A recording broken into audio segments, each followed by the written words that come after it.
एष सुरासुरमणिसिन्धवन्दितं दोदगादिकं ममलं प्रणमामि वढ्ढमानं तीर्थं धम्मस्य कातारं शेषे पुण्यतीर्थहरे ससौवसिद्धे विशुद्धस्वभावे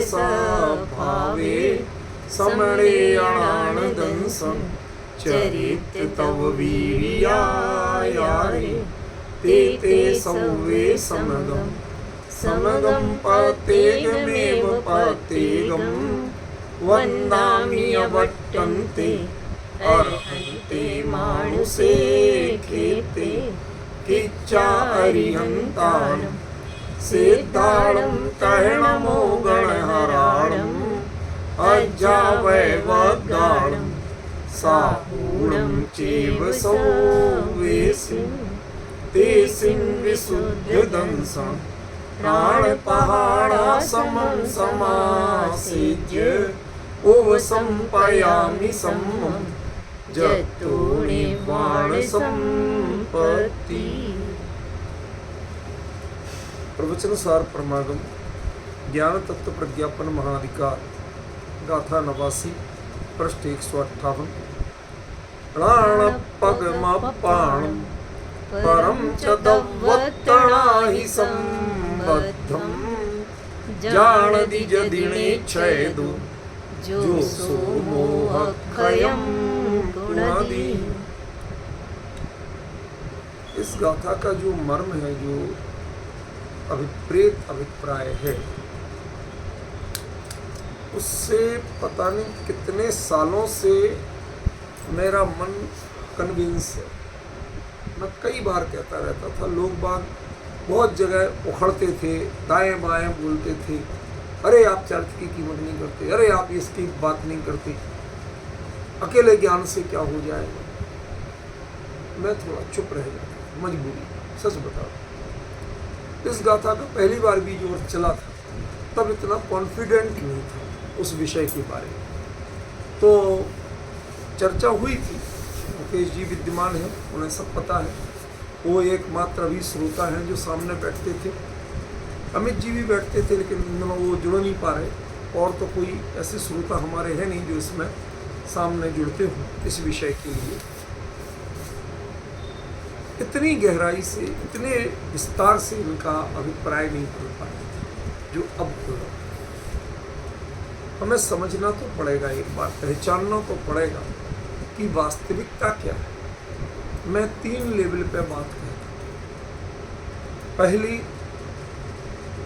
ज्ञानी आचार्य क्या कहना चाहिए। दूसरा, सर्वज्ञ भगवान ने उन्हें क्या बताया, क्योंकि वो तो डायरेक्ट रिलेशन से आए थे ना, उनसे मिल के आए थे, जान के आए थे। सर्वज्ञ क्या जानते हैं, क्या कहते हैं। और तीसरा, वस्तु स्वरूप क्या है। हम चौथी बात में, आचार्य क्या कहना चाहते वो तो बात बाद में आ जाएगी। पहले एक बात करें हम कि वस्तु स्वरूप क्या कहता है और भगवान क्या जानते हैं और क्या कहते हैं। समझे? वस्तु स्वरूप में आत्मा का स्वभाव ज्ञान है या चारित्र। तो चारित्र की परिभाषा क्या है? शायद किसी भी आत्मिक गुण की इतनी भ्रामक परिभाषा हमने नहीं सीखी जितनी चारित्र की सीखी। श्रद्धा, उसके लिए हम कहते हैं भाई स्वयं की करना। चारित्र को भी कहते हैं आत्मनिर्मणम चारित्रम, अपने में रमण करना चारित्र कहते तो देते हैं, लेकिन जितना उसका विस्तार करते हैं सारा पराधीन करते हैं। आप चारित्र की परिभाषाएं ले लीजिए और एक एक घटा के बता दीजिए किस पर घटाओगे आप। समझ गए? उसके वर्धमान ही मान भेद करो, किस में घटाओगे, किस आधार पर घटाओगे। अंतरंग में यदि वर्धमान हो जाओगे तो चारित्र गिनना ही नहीं पड़ेगा, पर तो वर्धमान चारित्र ही नहीं कहलाएगा, क्योंकि केवली हो जाएंगे, केवली के वर्धमान चारित्र नहीं। वर्धमान चारित्र स्वस्थान प्रमत्त संयत तक होता है, सातिशय प्रमत्त संयत में वर्धमान चारित्र नहीं होता। नोट कर लेना ये बात, भूल ना जाना मुकेश जी। स्वस्थान प्रमत्त संयत माने जहां से लौट के गारंटी से प्रमत्त गुण स्थान में आना है, ऐसे अनुभव की दशा तक ही वर्धमान चारित्र कहा गया। मतलब जा रहे आप अनुभव में और तब भी परवाह यहां की, बस जरा होके आते फिर आप संभालते। जैसे व्यापारी, भाई दिन ढल रहा, पहले 2 मिनट भोजन करो, अभी आके संभालते, अभी देते माल आप। वो भोजन भी जल्दी ला रहे, दुकान पे ग्राहक बैठे, तुम देर कर रही, समझ रहे? वो उधर एकाग्र नहीं है।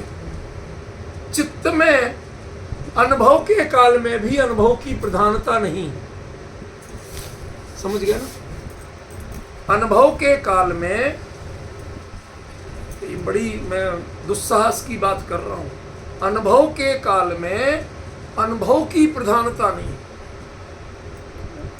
जैसे भोजन के काल में भोजन की प्रधानता। बताओ करने क्या है? भोजन करने। बैठे क्या हो? भोजन पे, थाली पे, और कर क्या रहे? भोजन कर रहे। स्वाद किसका ले रहे? भोजन का ले रहे, लेकिन प्रधानता भोजन की नहीं है, क्योंकि उपयोग में कहीं ना कहीं लौट के बाद जाना। अब ये संभालना है। चारित्र के नाम पर जब तक ये बाहरी पर संयोगी क्रियाओं का उनमें सावधान रहने की वृत्ति है, तो ध्यान रखना, सावधान किसी एक में ही रहा जा सकता, दोनों में सावधानी नहीं हो सकती। समझ गए? जो सोचते हैं कि हम ये भी साध लें, ये भी साध लें, उनके मुकाबले छली कोई नहीं। वो अभिनेता अच्छे हो सकते हैं, एक्टर अच्छे हो सकते हैं, नेता भी हो सकते हैं, लेकिन वो जिन शासन के प्रभावक नहीं हो सकते, वो सत्य के अन्वेषी नहीं हो सकते, वो सत्य के समर्थक नहीं हो सकते। समझ में? गंगा गए गंगादास, जमुना गए जमुनादास। ऐसे लोगों से कभी आपको सत्य नहीं मिल सकता। डरते हैं, यदि सत्य बोला तो मेरा इतना पैसा चला जाएगा, क्योंकि मैं इनके यहाँ नौकरी करता हूं, इनका काम करता हूं, वो तो 20 पंथ मानते। डर के मारे ये भी कर लो, वो भी कर लो, जिसकी जो मर्जी हो कर लो। ये जो बातें आती हैं, ये अपने को बताएंगे कि हम शुद्ध तेरा पंथ के, और उसके बाद में डिप्लोमेटिक बन जाएगा। ये भी डिप्लोमेटिक है, जाता है अनुभव में, लेकिन अंदर में वासना कहीं ना कहीं अभिप्राय में ये पड़ा हुआ है कि ये क्रिया जो अधूरी छोड़ी है। ये बताओ आप, प्रतिक्रमण करते करते अनुभव हो सकता कि नहीं हो सकता? हो सकता। तो प्रतिक्रमण अधूरा रह जाएगा कि नहीं रह जाएगा? हाँ, पर मन में ये रहेगा प्रतिक्रमण अधूरा। बस अभी आए। ये इस बात को मैं बताना चाहता, तेरे दिमाग में चारित्र क्या चढ़ा है। और मजे की बात है, देखो, चोर चोर मौसे, शब्द बहुत क्षमा करके चलना, मैं खोटे शब्द बोल रहा हूं। चोर चोर मौसेरे भाई, तुम्हारे अंदर में परिणाम भी राग के हैं, जिनको आत्म स्वभाव से विपरीत कहा गया, और कर्म भी विपरीत। तो वो भी चोर चोर मौसेरे भाई मिलके वो बाहर की चारित्र की विशेषता देख के रिद्धियां दे देते।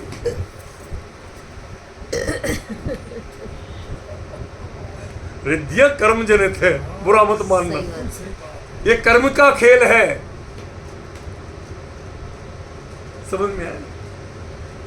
यशा कीर्ति होना हो, जय जयकार होनी हो। अरे जब तीर्थंकर की दिव्य ध्वनि कर्म का खेल है, तो ये कौन सी बड़ी चीज है? विहायो गति नाम कर्म है कि नहीं है? विहायो गति नाम कर्म है कि नहीं है? उससे आप जमीन छोड़ के आसमान में चलोगे तो कहां आ गई चार रिद्धिदारी? समझ रहे हो?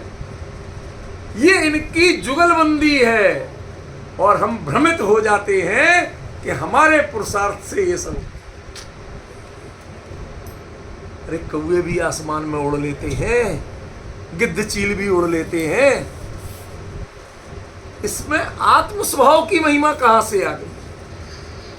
मैं चारण अधिकारी मुनिराजों को मैं भी पूजता हूं, बाकायदा पूजता हूं अर्घ चला के, मैं उसकी निंदा नहीं कर रहा हूं। लेकिन तुमने आकाश में चलने को, वहां प्रयोजन की शुद्धि की महिमा है। जो पूज्यपना है वो प्रयोजन की शुद्धि का, आकाश गमन का नहीं कोई प्रयोजन नहीं।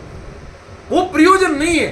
वो चलते हैं केवली के दर्शन, दिव्य ध्वनि का श्रवण, जिन धर्म की प्रभावना और जीव दया के पालन, इन प्रयोजनों से चलते हैं।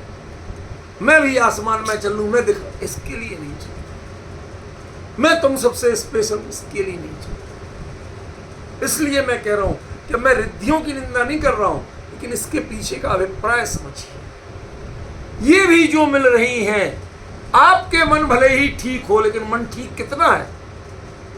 स्थूल बातों तक ही है। स्वरूप में लीनता के लिए कहां ठीक है? उससे स्वरूप में लीनता की प्रेरणा कहां ली? पॉइंट समझ रहे हैं? ये पचाने के लिए बहुत हिम्मत चाहिए। आज कौन सत्य की बात स्वीकार करने को तैयार?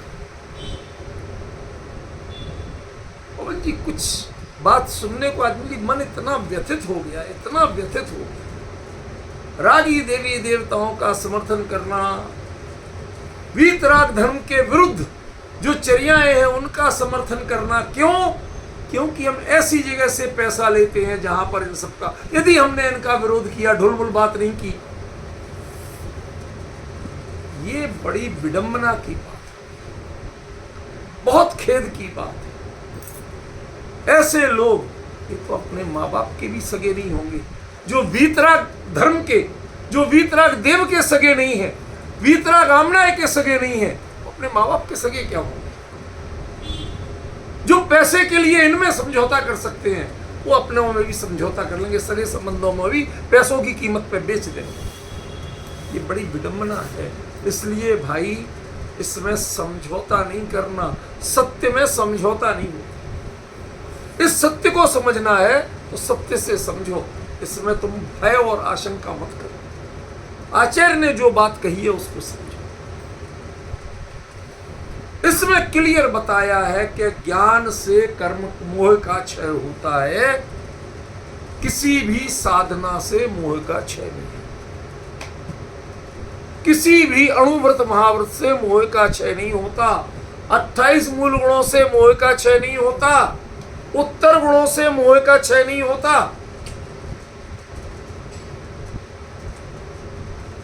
वीतराग परमात्मा के साक्षात समोषण में जाके उनके मंगल प्रवचन सुनने से भी मोह का क्षय नहीं। ये भगवान तो कहां जाए हम? तीर्थ वंदना करने से मोह का क्षय नहीं होता। ये सब रागात्मक प्रवृत्तियां हैं, और राग जहां फल फूल रहा है, इसका मतलब मोह तो अक्षुण्ण है।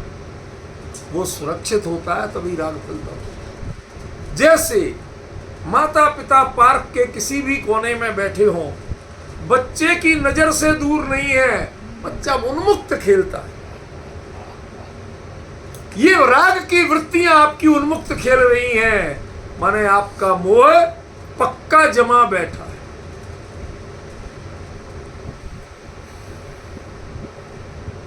सारी बाह्यचर्या जिसे आप चारित्र कहते हो, वो सब रागात्मक प्रवृत्तियां हैं और इसके अलावा कुछ नहीं। समझ रहे हो भाई से? और ये अटखेलियां कर रही हैं, इसका मतलब चारित्र संबंधी मोह वह वज्र के कवच के भीतर सुरक्षित बैठा है, उसको खरोंच तक नहीं आई आ सकती। उसको यदि तोड़ना है तो उसकी कला यहां आचार्य को इसका।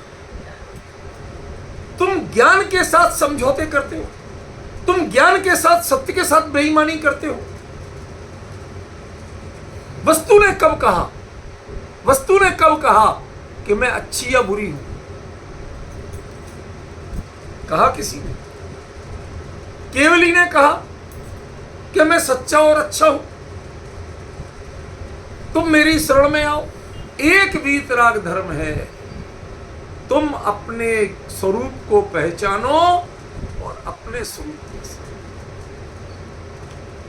सब कहते हैं मेरी शरण में आओ, ये कहते हैं भले आदमी भटकते ही रहोगे, पूरी जिंदगी भटकोगे, किसी की शरण में जाओगे, कभी सुखी होने वाले नहीं।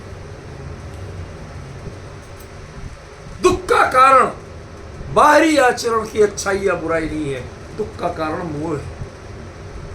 पिछली गाथा में कहा था सो दुख क्षयम सब दुख क्षयम, वो सर्व दुखों का क्षय हो करना है तो मोह का क्षय, और मोह का क्षय करने की कला मोह से राग द्वेष करना भी नहीं है, और अपने से और पर से किसी से राग द्वेष करना।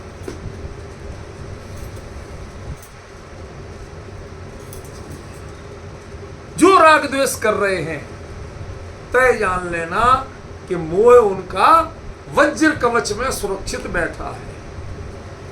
ये वाक्य लिख लेना सच है। जिनके कितने अच्छे रूप में राग द्वेष की परिणतियां केली कर रही हैं, समझ लो उनका मोह, चारित्र संबंधी मोह की बात करूं, दर्शन मोह की बात नहीं, वो वज्र कवच में सुरक्षित है। उसको देख देख के ही ये मस्ती ले रहे। ये सारी अटखेलियां बंद हो जाए यदि वो मोह का कवच टूट जाए। वो कैसे टूटेगा? वो ऐसे टूटेगा।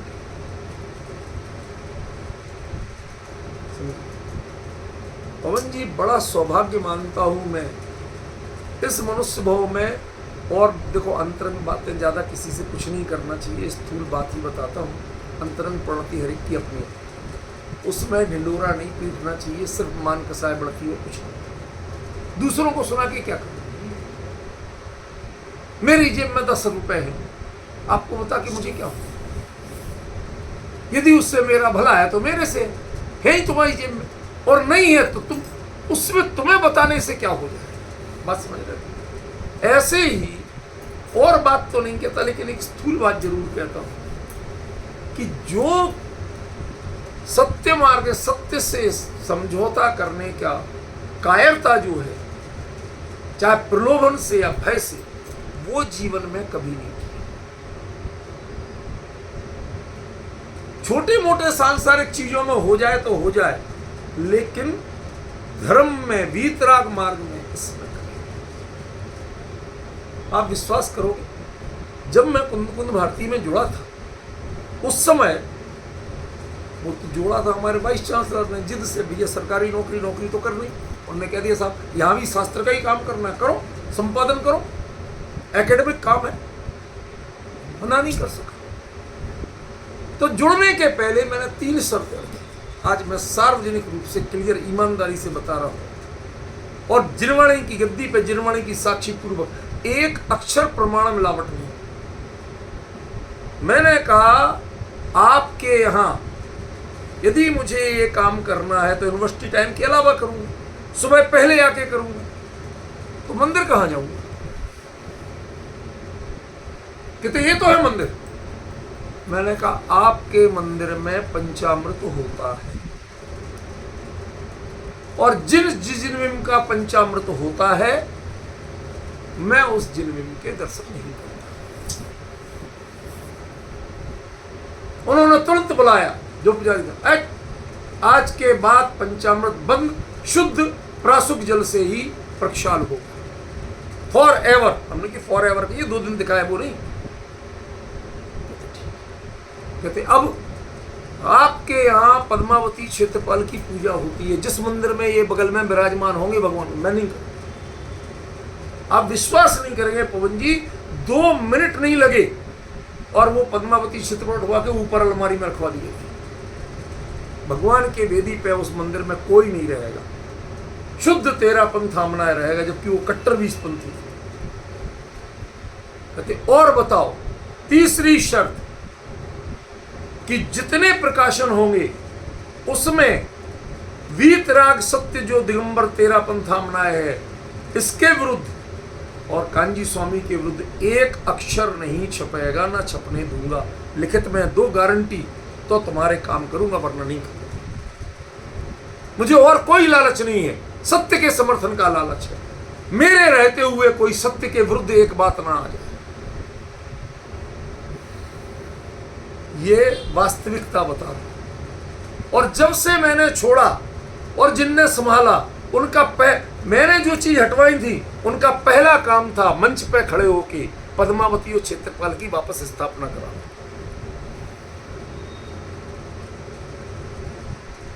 जो इतना कर सकते हैं वो 20 पंथ की कौन सी बात का समर्थन नहीं करेंगे? वो सत्य को कहां स्वीकार करेंगे? इसलिए मैं कहता हूं भाई साहब, कम पढ़ो लिखो चल जाएगा, नहीं पढ़ो लिखो चल जाएगा, लेकिन जो सत्य में समझौता करते हैं ऐसे से पढ़ो मत। क्यों? वो तुम्हारे दिमाग में विकृति घुसा देंगे, निर्भव बर्बाद कर देंगे। नहीं पढ़ पाओ कोई घाटा नहीं। अब समझ में आया मैंने क्यों मना किया था बिटिया के लिए? नहीं पढ़ पाओ कोई घाटा नहीं, लेकिन कम से कम दिमाग में वायरस तो नहीं घुसेंगे। ये मनुष्य भाव बर्बाद करने वाली वीतराग धर्म की विरुद्ध बातें तो नहीं आएंगी दिमाग में। इसलिए मैंने प्रतिज्ञा करवाई थी और मैं दुखी भी हुआ था, डांटा भी था, तो इसी बात के लिए और कोई उद्देश्य नहीं। आज यदि मैं सत्य बोल रहा हूं, किसी की परवाह नहीं, कौन क्या कहेगा। जो आचार्य ने कहा, जो वीतराग परमात्मा के केवली के ज्ञान में झलका, जो उनकी वाणी में आया और जो वस्तु को स्वीकार है, बस इन 3 के आधार पर बोलता हूं, चौथे किसी के आधार पर ना। मुझे आपकी परवाह है, मुझे अपनी परवाह नहीं, अपने घर की परवाह। सब कुछ छूट जाए तो आज छूट जाए, लेकिन इस सत्य से समझौता नहीं। सत्य क्या है? असल में आत्मा का स्वभाव ज्ञान है, ये सत्य है। ज्ञान सत्य है। बाकी चारित्र और आदि के नाम पे जो कुछ भी आप जानते हो, वो सब आपके दिमाग में वायरस भरा गया है। आत्मा में वीर्य नाम का गुण है, पुरुषार्थ। किसे कहते हो पुरुषार्थ? पानी छान के पीने को, 16 का भोजन करने को, नित्य नियम प्रक्षाल करने को, दिन भर स्वाध्याय में लीन रहने को। बताओ ना किसे कहते पुरुषार्थ? हाँ साहब हमारा तो ऐसा जी, बस ऐसे ही चाहिए हमें, शांत जी। हम कहाँ अटके पड़े? जरा विचार। आप इस गाथा को स्वीकार कर सको, इसके लिए पहले आपको अपने दिमाग से कई वायरस निकालना। क्षमा करना तो बड़े स्पष्ट शब्दों में बोलो। आपसे वो सदाचार छोड़ने को नहीं कह रहा हूं, लेकिन सदाचार में अहम बुद्धि और मम बुद्धि छोड़ने को कह रहा हूं, वरना इसका निर्णय कभी आप कर नहीं पाओ। समझ में आ रहा कि नहीं आ रहा? आप कभी नहीं कर पाओगे निर्णय। पॉइंट समझो क्या कहा आचार्य ने, और इसके मुकाबले वीतरागी गाथा नहीं मिलेगी। समय सार में वीतरागी गाथा नहीं है, क्षमा करना मैं हाथ जोड़ के कह रहा हूं। उसमें स्वानुभव की प्रेरणा की गाथाएं तो बहुत है। ध्रुव की महिमा, निज द्रव्य स्वभाव की महिमा जितनी गाई गई है, वो महिमा के जो शब्द हैं वो आपको रागात्मक भूमिका बढ़ाते हैं। माने आत्मा से राग करो और पर्याय को धक्का मार के बाहर करो। ध्रुव को पकड़ लो और पर्याय को धक्का मार के बाहर करो। भाई साहब क्षमा करना, यही बात होती कि नहीं? यहां कह रहे कि अपने को भी द्रव्यत्व से जानो। द्रव्यत्व के साथ अभिसंबद्ध, अभी तो अभिसंबंध की व्याख्या करना बाकी। द्रव्य से मत जानो, द्रव्यत्व से जानो। द्रव्यत्व अखंड एक निर्विकल्प होता है, जबकि द्रव्य फिर गुण फिर पर्याय वो सब सविकल्प स्थिति है। जो आपके चित्त को चंचल कर दे, जो आपके उपयोग को मत डाले, जो आपके उपयोग में पूर्व संस्कार जगा दे। शब्द ध्यान दे के सुनो। अनादिकाल के संस्कार पड़े हैं, ये अच्छा है। द्रव्यत्व से जब अभिसंबद्ध करोगे ज्ञान को, तो वो पूर्व संस्कार नहीं जगेंगे, क्योंकि आपको जो पूर्व संस्कार जगते हैं वो द्रव्य से, गुण से और पर्याय से जगते हैं, द्रव्यत्व से नहीं। क्योंकि आज तक आपने द्रव्यत्व से जाना कब था? द्रव्यत्व से अभिसंबद्ध कब हुए थे आप? बताइए। पुर्रवा भी कोई आप मंदिर में घुसने देते? जो खुद कहता मुनिराज से कि महाराज क्या करें, हमारे पास जमीन नहीं, जायदाद नहीं, खेती बाड़ी नहीं, आता जाता नहीं कुछ, हम तो पशु पक्षियों का शिकार करते हैं, वही खाते हैं, उन्हीं का चमड़ा निकाल के पहन लेते हैं, हमारे पास कपड़े नहीं, लत्ते नहीं, कुछ नहीं। समझ गए? बस कुदरत का पानी पी लेते, किसी भी जोड़, कौन छाने, काहे का छाने, कपड़े ही नहीं तो छानेंगे काहे से? ऐसे व्यक्ति को मंदिर में घुसने देते हैं, द्रव्य छूने देते? मेरे प्रश्न को जरा हिम्मत करके साफ उत्तर देना। नहीं छूने दिया, लेकिन उनको वेदी पे विराजमान कर रखा है।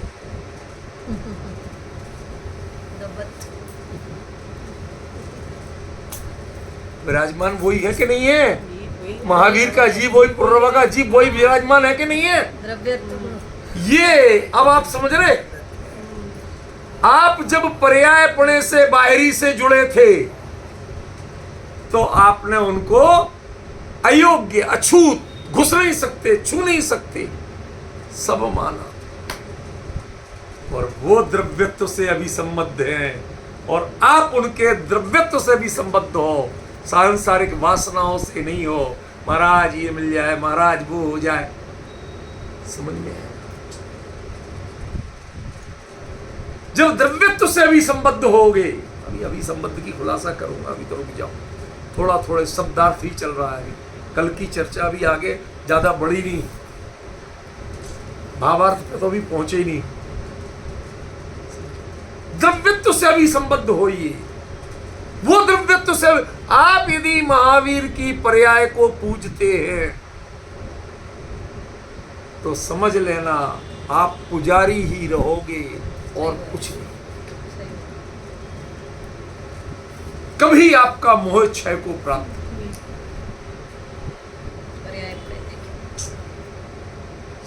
द्रव्यत्व से अभी संबद्ध होइए।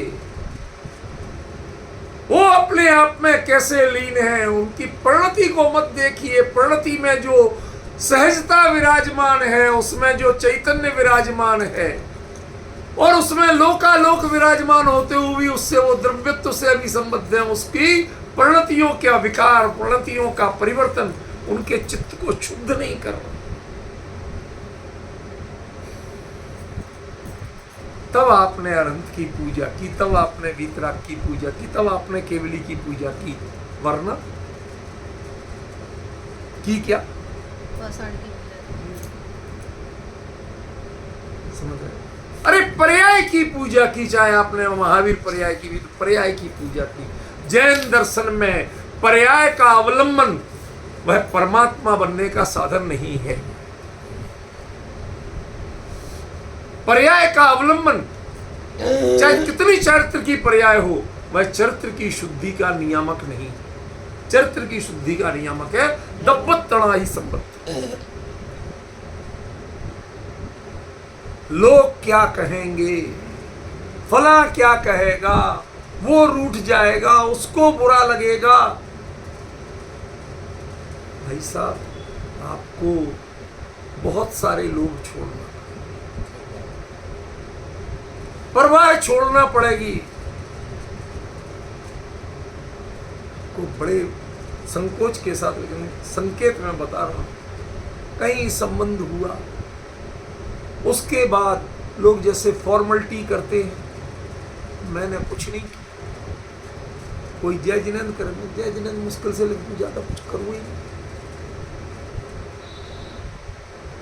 तो उन्होंने सोचा, उन्हें पता नहीं था, उन्हें अभ्यास नहीं था, पता नहीं कहाँ से सोशल मीडिया से छाट गुरुदेव श्री के प्रवचन के कोटेशन निकाले और वो मुझे भेजे। भाई साहब जी ने आनंद आ गया। आज तो आपने ये चीज, जिस दुकान से जिस चीज की उपलब्धि की कल्पना नहीं थी, वहां से वो चीज मिली। आप अपनी जगह दृढ़ रहिए, आपके वही संस्कार घूम के आने लगेंगे। आप यदि दुनिया के हिसाब से चलेंगे तो आपको अपने सत्य और संस्कारों को परिवर्तन करना पड़ेगा, और यदि आप अपने सत्य और संस्कार पर दृढ़ रहेंगे तो दुनिया को अपने व्यवहार और संस्कार में परिवर्तन करना पड़ेगा। ये आपको बिल्कुल यथार्थ था, इससे अधिक कुछ कहना शोभा नहीं देता, पर यह बात बिल्कुल 100% यथार्थ।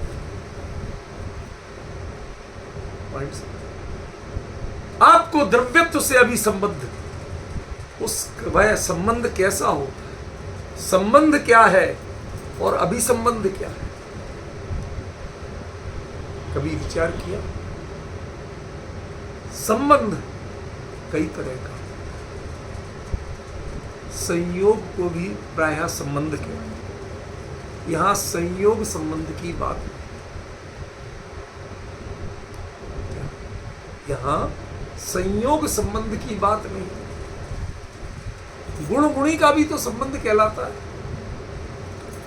लेकिन उसमें जो द्वैत है वो द्वैत जब तक पता चल रहा है तब तक संबंध प्रधान है, तब तक वो दोनों प्रधान नहीं। क्या कहा फिर से? जब तक गुण और गुणी इनका द्वैत जीवित है, ये दो दिख रहे हैं आप, तब तक आपको संबंध प्रधान है। ना गुण की कीमत है आपको, ना गुणी की कीमत है। बात करते हो उनकी, लेकिन आपने समझा दोनों को नहीं, क्योंकि दोनों गुण और गुणी की समझ भी द्रव्यत्व से अभी संबद्ध होने पे आएगी। गुण और गुणी जब तक खड़े हैं तब तक आप द्रव्यत्व से अभी संबद्ध नहीं हुए, आपको समझ ही नहीं आएगी। यह जानने की प्रक्रिया, ये अलग प्रक्रिया। और अभी संबद्ध किसको कहते हैं? एक बोलते ही नहीं और दूसरा जो नहीं बोलता है उसकी कॉपी करके बताता।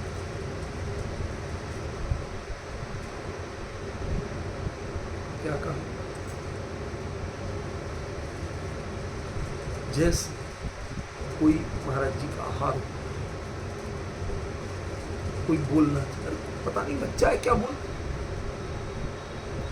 आप भी बोलो तो उससे भी अंतराय हो सकता है। यहां दंगा नहीं करना, बदमाशी नहीं करना, बंदरों जैसी हरकत मत करना, कुछ कह सकते थे, आप भी नहीं बोलो और उससे भी नहीं बोलो। जिसके अभिमुख हो उससे भी संबद्ध हुए हो। ऐसा नहीं है कि बच्चे को गोदी में नहीं खिलाते थे, बच्चे को बोलने नहीं देते थे। अच्छा मजे की बात हो, गुस्सा होके भी नहीं कह सकते, थप्पड़ बता के उससे भी अंतराय। ये धर्म का आहार कोई हंसी खेल है क्या? उससे भी अंतराय है। अब हमें बताना सब कुछ, रहना उनके अनुसार है और उनकी चर्या में क्या है ये इसे बताना है, लेकिन बोल के नहीं। उन जैसी चर्या करके बताना। वो मौन से, हम मौन से, और दोनों के मौन से तीसरे को मौन जो सिखा दे उसका नाम है अभिसंबद्ध। बोल के सिखाया तो अभिसंबद्ध नहीं। लक्ष्य का जो बिंब है वह अनुभव की पर्याय में प्रतिबिंब बन के आ जाए, ज्यों का त्यों झलक रहा हो, देख के एक बार चौंक जाओ कि असली कौन है और नकली कौन है। कब पता चलेगा? कब पता चलेगा दोनों में ध्रुव, लेकिन इसका ध्रुव प्रति समय नया नया हो रहा है। वही है, पर ये नई नई होके, और उसका ध्रुव बोलते ही नहीं, उसमें कुछ होता ही नहीं है। और ये स्वीकार नहीं करती कि मेरे में बदल रही, मैं इसे जान रही। ऐसा भेद ही जो स्वीकार ना करे, वो है अभिसंबद्धता। जुड़ना तो पड़ेगा, पर्याय को जुड़ना तो पड़ेगा, ज्ञान की परिणति को जुड़ना तो पड़ेगा, क्योंकि परिणति यदि परिणति में मग्न है तो संसार के अलावा कुछ नहीं। परिणति को अपना स्वरूप भूलकर चैतन्य में, ध्रुव में, द्रव्यत्व में तन्मय होना पड़ेगा। लेकिन कभी भी मैं अनुभव करती हूं ये स्वर ना निकल जाए, उसकी संचेतना, उसके एक एक अविभाज्य प्रति चैतन्य की परिणति में प्रतिष्ठित नहीं होते। दृष्टांत के लिए कह रहा हूं, उसमें कहीं से भी खोद के देखो तो एक ध्रुव के अलावा, एक गायक, एक भले ये भी स्वर ना मिले, बस इसका झलक मिले कि यही है और कुछ नहीं। आप केवली नहीं हो, लेकिन आपका ज्ञान केवली को स्वीकार करने को तैयार हो कि मैं केवली के ज्ञान में लोकालोक झलकता है, लेकिन वो द्रव्यत्व से अभी संबद्ध है, द्रव्य से नहीं, गुण से नहीं है, पर्याय से। वो द्रव्य गुण पर्याय उसकी संपत्ति है, और उनका जो द्रव्यत्व है वो मेरी संपत्ति, वो मेरे में झलक रहा है, मैं उसका। और दोनों का अपाणम परम च, दोनों के बीच में क्या लगा, अपने को भी द्रव्यत्व से जानना, अभिसंबद्ध होके जानना, और पर को भी द्रव्यत्व से। किसी में राग द्वेष नहीं। समय सार आपको सिखाता है ज्ञायक की महिमा करो, पर्याय की छोड़ो, यहां किसी से राग द्वेष नहीं। अपाणम परम च। अब जो ये कहते हैं कि ज्ञान पर को जानता ही नहीं है,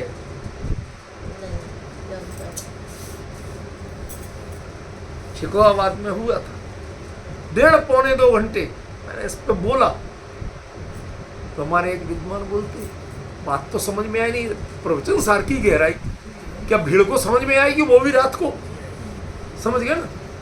अब हमें बोलने को कहा यही बताओ, तो बता रहे।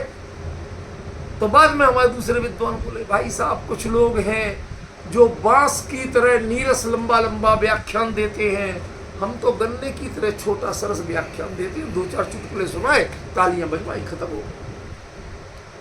यथार्थ बात है। ठीक है भैया, मानते कि तुम तालियां बजवा सकते हो, इस बात पे जिसकी ताली बजेगी उसकी तो जीवन की दिशा बदल जाएगी। हम जान जाएंगे कि इतनी भी भीड़ में एक पात्र जीव था। अरे सत्य को पचाने की क्षमता ये तो पात्र में होगी कि इस कचरे की भीड़ में होगी। जो खाली लड्डू कचौड़ी खाने आई है, जो खाली तालियां बजाने चुटकुले सुनने आई है, थोड़ी बहुत मंद कषाय की बातें करने आई है, उसमें पात्रता है क्या? सोचो, विचार करना। आचार्य ने कितनी बड़ी बात कही, अपाणम परम च, अपने को भी जानना, तो द्रव्यत्व से उसमें कहीं मोह नहीं रह जाता। ये तो मैं ही हूं। ज्ञान को अत्यंत ईमानदार बनना पड़ेगा, स्व और पर दोनों के बारे में। और उसकी ईमानदारी कौन बताएगा? एक द्रव्यत्व और एक अभिसंबंध। अभिसंबंध माने दोनों में से पहचानना मुश्किल हो जाए कि ओरिजिनल कौन है और फोटोकॉपी कौन है। आजकल होता ना, आपने बढ़िया लेटर हेड प्रिंट करवाया 4 कलर में, अलग कलर के पेन से साइन की, अब आप फोटोकॉपी करवाओगे तो वो तो काली आई, कहीं हल्की काली, कहीं गहरी काली। यही होगा। अब उसको उतने ही बढ़िया 4 कलर प्रिंटर में रियल इमेज देने वाले उससे प्रिंट करा दो, सेम लगेगा। सेम पेपर लग गया। अब देख रहे भाई साहब इसमें असली कौन, हाँ, वो सेम ये है अभिसंबद्ध। ये मैं आपको टेक्नोलॉजी की महिमा बताने के लिए बोल रहा हूं। अभिसंबद्ध क्या होता है कि दो में अंतर पता नहीं कर पाओ कि इनमें ज्ञाय कौन है, ध्रुव कौन है। वो अपने को भी जानने में उतना ही वीतरागी है जितना लोकालोक को जानने में।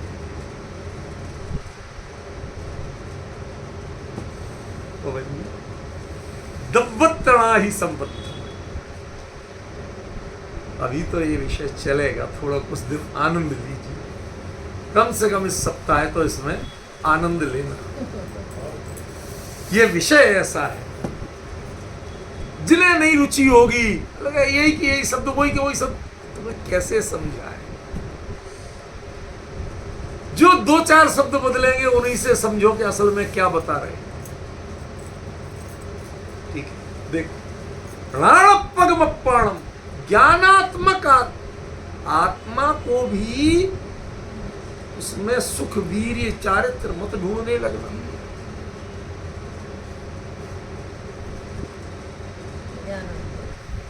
गुण है, सब अनंत शक्तियां हैं, लेकिन ढूंढ मतलब क्यों? क्योंकि तुम्हें अपने से भी संबंध कैसा रखना है, दब्बत्तड़ा ही संबद्धम। मुझे अपने द्रव्यत्व से मतलब है, बाकी इन चीजों से ये सब मुझे विकल्प पैदा करेंगे, इसलिए मेरा इनसे संबंध ही, मैं इनसे जुड़ूंगा ही नहीं। अब बताओ वो आत्मा में है कि नहीं? मुझे तो बड़ा आश्चर्य हुआ।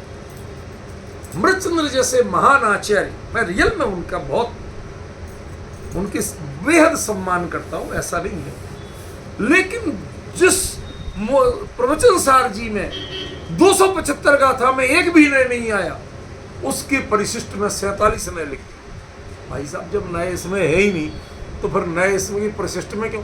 परिशिष्ट में वो चीज आना चाहिए जो इसमें यदि मान लो नहीं है और काम आनी हो, जो यहां काम ही नहीं आनी है वो काहे को सिखा रहे हैं? समय सार में समझ में आया कि आपने जो चीजें परिशिष्ट में दी वो समय सार के लिए उपयोगी थी, जो जितने विषय आए थे उनको समझने के लिए उपयोगी थी, समझ में आया, लेकिन प्रवचन सार में नहीं आ पाए। हो सकता है भाई अपना नाड़ी नहीं हो सकता, लेकिन हमें पूरे 275 गाथा में एक भी गाथा में नए नहीं लिखा। ये निश्चेदों नए नहीं है। ऐसे ही शुद्ध समय सार में होता तो नए माना जाता निश्चय नए, लेकिन ये अनिच्छेदों नए नहीं है। जिस समय आप वस्तु का खराखर निश्चय करेंगे, कंफर्म करेंगे कि असल में है क्या, ये कंफर्मेशन कब होता है?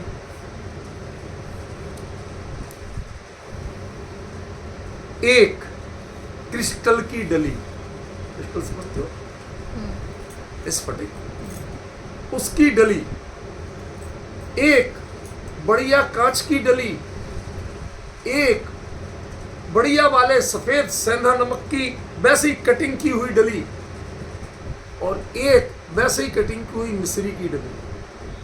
फोटो खींचो, चारों एक जैसी, कोई नहीं पहचान सकता, चारों रख दो एक जैसी, चर्म चक्षुओं से देखने में एक जैसी। ओके, अब ये बताओ कि निश्चय कैसे करोगे कि खरेखर इनमें कौन क्या है? बिना चखे निश्चय होगा? मेरा प्रश्न समझ में? अरे अनुभव के बिना ना अपने ज्ञान का निश्चय होता है और ना वस्तु का निश्चय। इसलिए निश्चय वो अनुभव गोचर की बात है, निश्चय यहाँ नए की बात नहीं है। अनुभव के काल में उदयति न नए श्री अस्तमेति प्रमाण, क्वचिदपि च न विद्मो याति निक्षेप चक्रम। ये वही अमृतचंद्र है कहते अनुभव मुपयाते भाति ना द्वैतमेव। ये जो बात कह रहे हैं वो चीज समझो जरा। ये उस उत्कृष्ट भूमिका की कैवल्य से बड़ा अनुभव कोई हो सकता है? कैवल्य की साधना से बड़ी जो ये अनुभव की शुरुआत इस शर्त के साथ होती कि हमें लौट के नहीं, तभी तो साथ से है, वरना तो स्वास्थान है। सही बात। समझ रहे हैं? देखो, हिम्मत करो विचार करने। वो जो इस अनुभव से बाहर आनी नहीं है लौट के,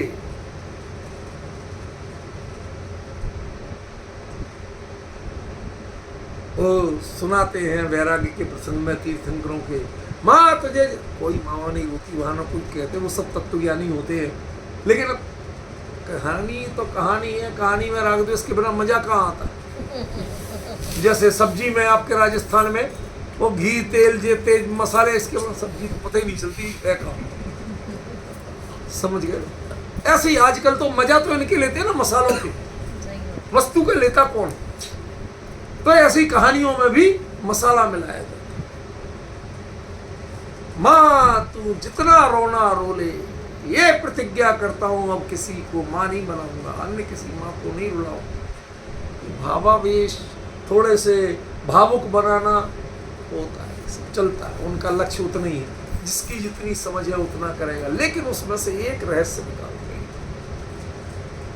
अब लौट के घर आने और किसी माँ की कोख में जाने के लिए नहीं निकल रहा। जैसे तीर्थंकर के कदम एक बार घर से निकलते हैं, अप्रतिपाती चारित्र होता है, घर लौट के नहीं आते कभी। और सबकी कितनी कहानी मिल जाएंगी, लेकिन किसी तीर्थंकर की कहानी नहीं मिलेगी कि वो छोड़ के कुछ दिन के लिए आ गए हो या कुछ हो गया हो, उनके मुंह नहीं जाए। वो अप्रतिपाती होता है। ऐसे ही कैवल्य की साधना भी अप्रतिपाती होती है, लौट के प्रमत्त गुण स्थान में नहीं।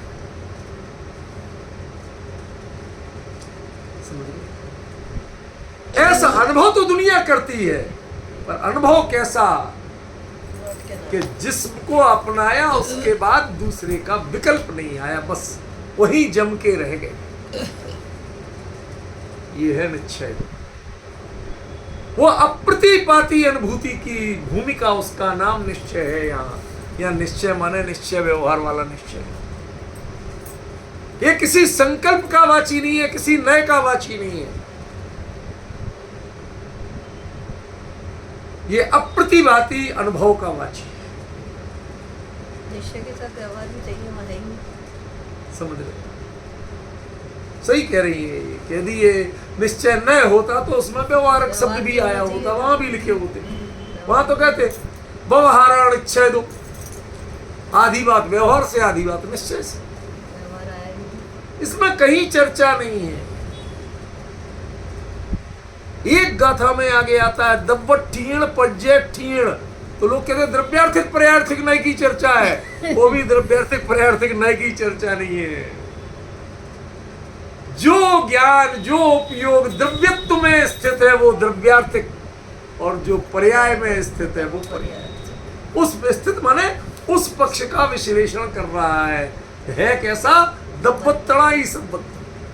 नेमिनाथ ने जलती हुई द्वारिका का वर्णन किया था, बताई थी।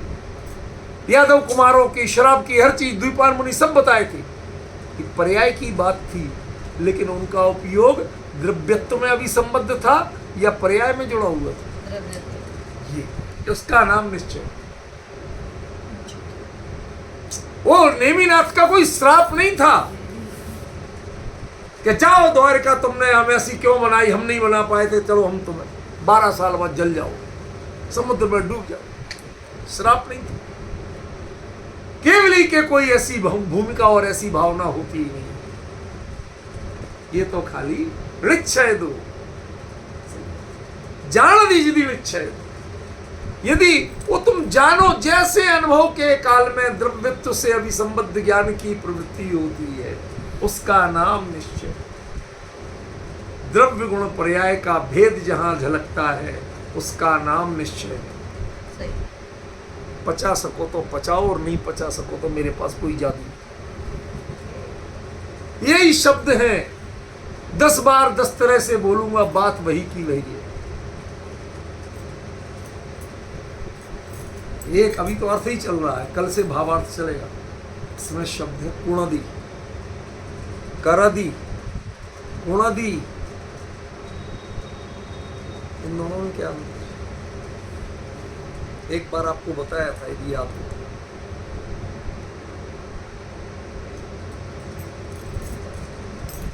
करने के अर्थ की जो वर्ब्स हैं संस्कृत में, प्राकृत में, वैसे प्राकृत में मात्र एक ही गण है 10 गण की जगह। संस्कृत में धातुओं के रूप याद करना बड़ा कठिन है। तो क्यों? कि धातु दिखती एक जैसी है, लेकिन किस गण में पड़ी गई उसके रूप उसके अनुसार चलते हैं। तो उसमें करने के अर्थ की जो क्री धातु है, वो क्री धातु एक विवादी गण में पठित है और एक अन्य गण में पठित है, क्रियादि गण में।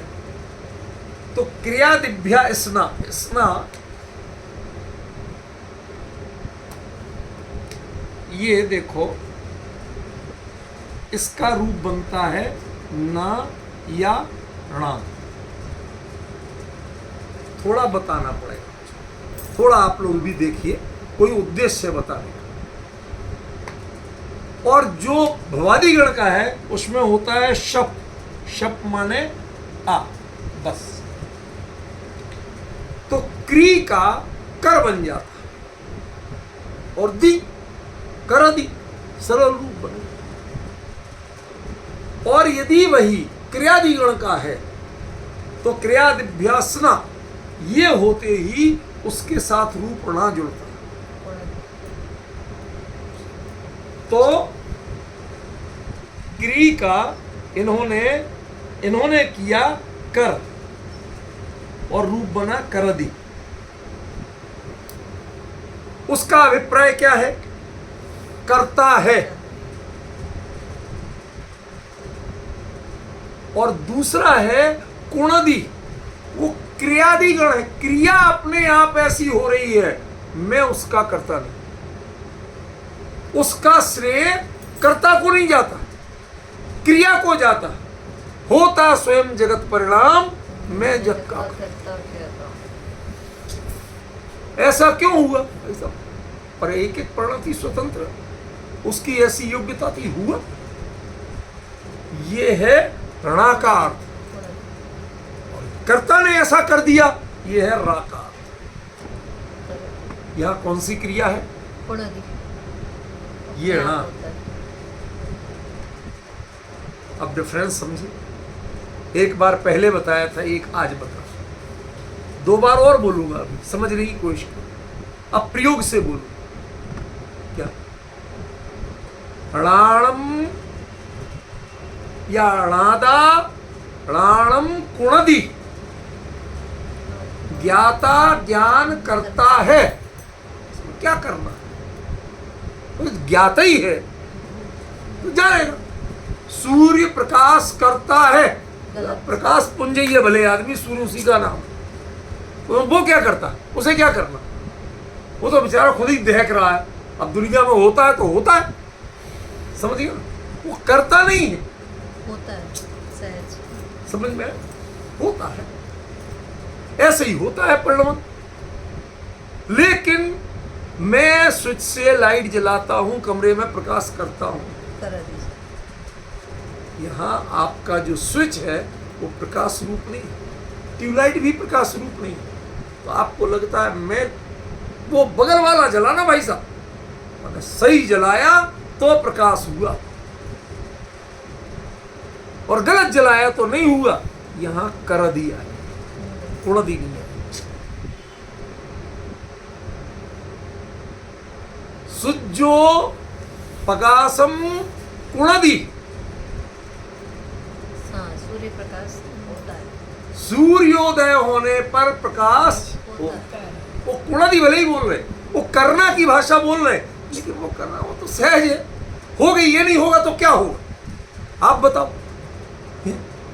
दिन चढ़ाया तो उजाला हो गया। अरे भले आदमी जब कह दिया दिन चढ़ाया तो उजाला हो गया, पूछना पड़ेगा भाई साहब सूरज निकला कि नहीं निकला, कहीं जाके देखो। कहीं नहीं, रात का सबरा, मैं तो रात को सोया था, अब टार्च दो तो देखा हूं। अरे भले आदमी वो स्वयं प्रकाश रूप है, उसको देखने के लिए किसी प्रकाश के साधन की जरूरत नहीं है। आपको कुछ नहीं करना है, वो वैसा ही होता है। ये कुणदी में भिन्न भाव है और करदी में भिन्न भाव। सामान्य रूप से दोनों को एक अर्थ में प्रयोग करते हैं लोग, लेकिन है नहीं। उसमें क्रिया अपनी मालिक है और करदी में कर्ता उसका मालिक है। अब यदि समझ में आया हो तो बहुत ठीक, और नहीं आया हो तो भैया तुम्हारी समझ है। भैया मैं कम पढ़ा लिखा हूं, ज्यादा नहीं समझ सकता। इसमें श्रेष्ठता है, स्वतंत्रता है। समझ गया?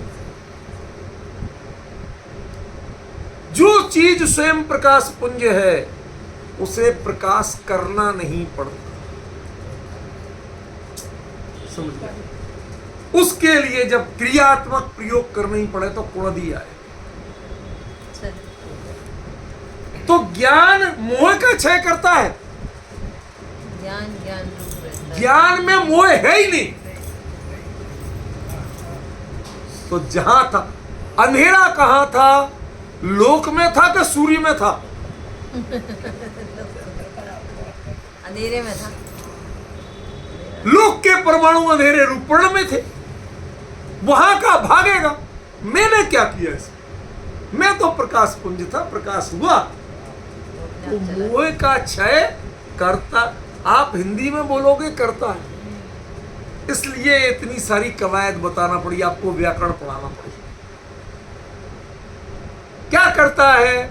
जब ज्ञान जानता है, ज्ञायक रूप द्रव्यत्व से अभिसंबद्ध होके निश्चय रूप से जानता है, तन्मय होके अनुभव की दशा में जानता है, निर्विकल्प होके जानता है, तो वह जानने की प्रणति वही मोह का क्षय है। जब वह ऐसे नहीं जानता था, करदी था, तो मोह होता था। आज का स्टेटस पड़ा,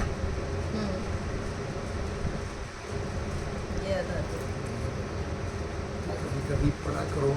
इसी अक्सर कभी जब मूड में लिखता हूं तो बिल्कुल कई बार डरता हूं कि हमारे पढ़ने वाले पता नहीं कहाँ कहाँ है। एक दिन में कम से कम 5-7 हजार लोग पढ़ते हैं, वापस घूम घूम के बातें आती।